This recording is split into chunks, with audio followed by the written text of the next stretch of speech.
Good afternoon guys, welcome to the kitchen. In today's video I'm going to be talking about pre and post workout meals, how you can plan them, what's good, what's not, and what to eat pretty much. So for me, before I work out, I don't like a lot of food on my stomach. I like to work out in the morning, not on an empty stomach, that's what I used to do, but I found that the energy towards the session would be quite low. And now that I've found that having a bit of fruit and some nuts just to be on my stomach when I'm training is much more optimal for me and my body. So yeah, as I say, get some simple sugars in so that you've got blood sugar going around straight away. You haven't got to use those glycogen reserves off the bat. You've got fruit in your stomach digesting that's quick release, quick to use, got nutrients and vitamins in there already, which helps your body perform at optimal function. So as I say, 1 or 2 portions of fruit, a couple handfuls of nuts and seeds. You don't want to feel full, you just want to have something on your stomach. And you shouldn't really have coffee without having something on your stomach. I like a coffee in the morning, sometimes with milk, sometimes without, and I always have honey in the coffee. So you shouldn't have coffee on an empty stomach because I do believe it's bad for your stomach lining. However, with a bit of food in there, absolutely fine. Don't have caffeine within the first 90 minutes of waking up because it just messes up your cortisol levels. It spikes it up and then you'll have a crash in the afternoon. So as I say, Andrew Huberman goes on about that. So yeah, delay your coffee intake or your caffeine intake for 90 minutes after waking, and then consume your caffeine with some fruit, some nuts, hit the gym, get a good workout in, and then come home. And then here's the important bit. So I'll show you what I'm having for post-workout. Pretty healthy today. I've done very well for myself. So we've got, I'll just come around here and show you. You know what, it might be easier. Pick this up, back it down. Yeah. So we've got about, I've had half a pomegranate before going to the gym, and I've got the other half here. So a pomegranate, so we've got half portion of pomegranate seeds, 1 avocado, a locally grown plum, literally from down the road, and 8 eggs. So people often say, oh, Taylor, 8 eggs is very extreme. What about your heart? What about this? What about that? So my own research suggests to me that dietary cholesterol has little to no impact on blood and body cholesterol so long as you aren't insulin resistant. I'm not diabetic, I have no reason to think I'm diabetic, and so for me, having 8 eggs is not going to do anything. I can't recommend anything if you have got a little bit of insulin resistance. I wouldn't know about that, I've not researched it. However, for me, 8 eggs is, well, anywhere between 6 and 12 is about right, in my opinion, because you've got some really bioavailable nutrients in here, some healthy fats, plenty of cholesterol, which your body literally uses for fuel and also for hormone production. Cholesterol is really important in your diet. If you had no cholesterol, you would not function. You've also got a good source of protein in here. It's very lean. It's literally just protein and fats. You got to think, right, in that egg yolk, that's going to sustain a little chick for a few weeks before it hatches out of that egg, right? There's a lot of energy in there. You know, there's not a single nutrient, excluding vitamin C, that can't be found in trace amounts in an egg yolk, or even in the white as well, in an egg. You've got, literally like loads of B vitamins. You've got, I think there's some selenium in there. What's the other one called? Choline. It's just loads of good stuff in an egg, guys. It's obviously it's going to fuel a little chick for a really long while, and so this breakfast here is very well rounded. You've got carbs from whole food fruit sources. You've got protein and fats from grass-fed butter and eggs, and a glass of water, which I'm now going to pour out of the tap. I'm not going to touch on tap water in this video, but do your own research. Tap water is not it. I would really like a water filter, and the most effective ones to filter out all of the nasty stuff are very expensive. And so that's something that I aspire to have in due course, so that I don't have to drink normie water. As I say, that'll be a separate video. There's plenty of resources online to explain what I'm on about there in regards to the water. But yeah, guys, stay hydrated throughout, before and after your sessions. Hydration is so important. Eat something before you train. In my opinion, that's what works best. Unless you're fasting, in which case you can work out fasted. I used to do that.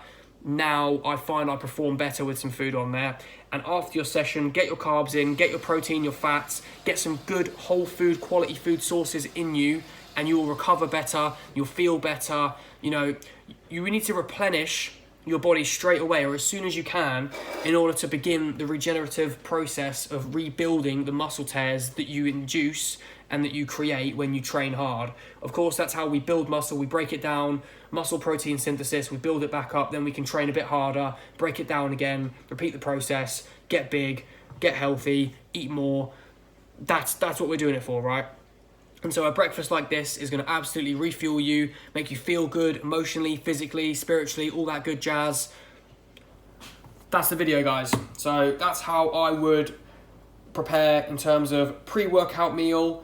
I haven't actually discussed intra-workout, so if you want to eat something in between your workout, this is something that I know like strongmen, and I believe powerlifters do this as well. Sometimes I do it, not necessarily as a be-all, end-all. I think that preparing to train and then recovering after you train is the main bit. If you want to eat something in the middle, what people do is they have a very high glycemic carb. So that would be, honey is literally just sugar. Don't go for things like pasta or bread, although they are high on the glycemic level. They're not exactly quick release things like fruit or honey, right? Those things, or sweets. Like, I'm not going to recommend that. I don't think that's smart, but that is the type of high glycemic food that, like Skittles and Haribo's, or even a Squares bar, those are all very common things you see bodybuilders and things like of that nature. Don't come for me for like confusing bodybuilders, strongmen and powerlifters. I understand they're three different like athletic feats. I don't care. You guys all do it. I've seen all of you lot do it. Sucks to suck. I'm generalizing. I understand why. Personally, I don't eat sweets. So for me, I say I don't eat sweets. That, you know, I rarely eat sweets. You know what I mean? Like I like fruit. So for me, fruit, high glycemic, although there is some fiber in there, which brings down the insulin. You know, main things to focus on. Don't worry about bringing food like, or fruit or whatever, or honey to the gym. Like, you can do that. And same as like a Lucozade sport drink. Like, it can help. You know, it's been shown to help. Not the be-all, end-all. If you prepare properly by having some caffeine, having a good quality, not too big breakfast beforehand, and then a high quality replenishing meal afterwards, those are the main dietary things you need to focus on here. Otherwise, you'll overcomplicate it. You'll be thinking, oh, well, I haven't got my Squares bar, so I can't deadlift properly. It's not like that, right? As long as you do the prep and you do the things correctly, you'll be fine. You'll train fine. You'll recover fine. You'll get all the bits point. Bang on. So, thanks a lot for watching. That is how I go about preparing for pre- and post-workout food. You haven't got to overcomplicate it. Just look for your carbs, look for your protein, look for your fats. Get it all from whole food sources. That's the main thing when you're eating things that have got like 20, 30, 40 ingredients. If you look at a Skittle, for example, 10 ingredients? How many of those are actually like, you know, real food derived? None of them. You've got refined sugar, additives, colorings, flavorings, preservatives. Nonsense, bro. You don't need none of that. Literally just eat real food. Look at that. You can't look at that and tell me that does not look absolutely delightful. Those eggs have cooled down now, and I'm going to smash this because I'm absolutely starving. There may be a few more videos come out today. I'm still working on a video, like a book summary for a video. That's going to be coming out pretty soon. And that's a lot of noise.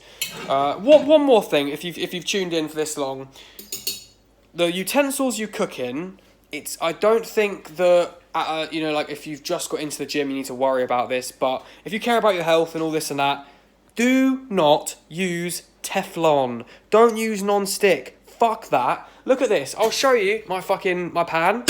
Right? Look at this shit. See all that that's stuck on there? That's what you want. You don't want your food, oh, it's a non-stick pan, so it makes it easier to clean. Yeah, it also makes your testosterone fucking tank, you dumbass.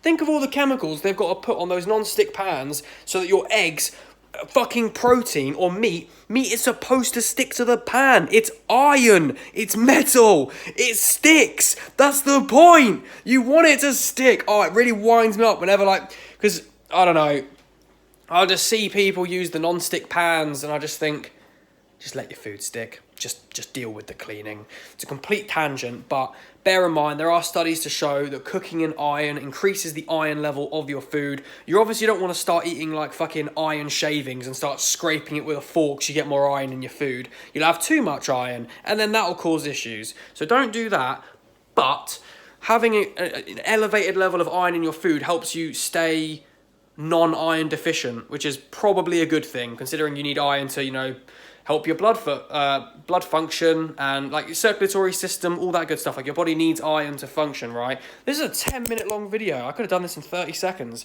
Could have just shown you my breakfast and gone, yep, carbs, proteins, fats, whole food sources, enjoy.